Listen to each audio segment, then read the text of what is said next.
Hey guys, today I will tell you how to create a TradingView account. So let's get started. The process is really straightforward. Start by visiting the TradingView website or opening the app. Look for the sign up button. It's usually located in the top right corner of the screen. Once you click that, you'll be taken to the registration page. You'll notice there are different user levels available: non-professional and professional. Under the non-professional category, you can choose between Essential, Plus, and Premium plans. If you're just starting out, the Essential plan is free and gives you full access to most features. If you want to upgrade later, you'll see the pricing details listed. Monthly or annual options are available for Plus and Premium. Now, to get started, you can sign up using one of the supported login methods like Google, Apple, LinkedIn, Yahoo, Twitter, or Facebook. Using Google is often the fastest and easiest option. After logging in, you will officially have your own TradingView account.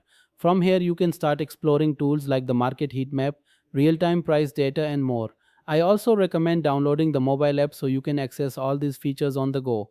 Once you're logged in, take some time to check out the current market trends. For example, right now we are seeing a pretty bearish outlook across several major assets.